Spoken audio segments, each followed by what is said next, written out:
টানা বৃষ্টি ও বন্যার আরও খবর জানাতে সরাসরি যুক্ত হচ্ছেন চট্টগ্রাম প্রতিনিধি শাহাদাত হোসেন।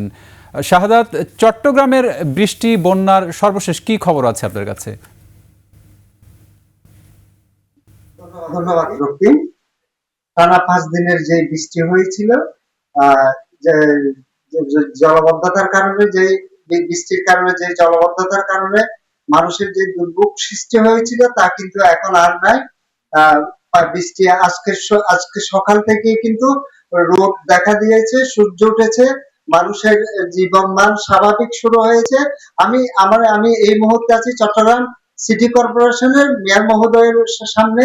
আমি ওনার কাছে জানতে চাইবো, যারা ক্ষতিগ্রস্ত হয়েছেন তাদের জন্য পরবর্তী ওনার পদক্ষেপ কি, যদি সংক্ষেপে একটু যদি মাননীয় মেয়র বলেন। যাই হোক, আমরা তো প্রথম থেকেই আমাদের যেসব এলাকা নিচু এলাকা ছিল, যেখানে পানি উঠেছে, পানিবন্দী ছিল, আমরা রান্না করা খাবার এবং শুকনো খাবার তাদেরকে আমরা পৌঁছে দিয়েছি।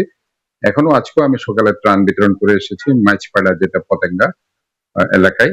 তো অবভিয়াসলি আমাদের এই যে ত্রাণ সামগ্রী বিতরণ কার্যক্রম চলছে, আমাদের যে চাল এবং অন্যান্য যে রান্নার জন্য যে সামগ্রীগুলো আছে সেগুলো আমরা দিচ্ছি। পরবর্তীতে ইনফ্যাক্ট এখানে হিউজ ওসব বাড়ি ক্ষতিগ্রস্ত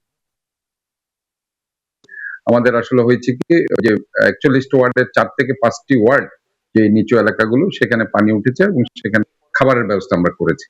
তো এরপরেও যদি আমাদের কাছে কোনো নিউজ এরকম আসে যে কারো টিন লাগবে অথবা কারো কিছু অন্য কিছু হয়তোবা লাগবে ঘরের আসবাবপত্রের জন্য, সেটা অবশ্যই আমরা প্রোভাইড করবো ইনশাআল্লাহ। ধন্যবাদ। রক্তিম, এই ছিল আমার চট্টগ্রাম সিটির জলবদ্ধতা নিয়ে সর্বশেষ।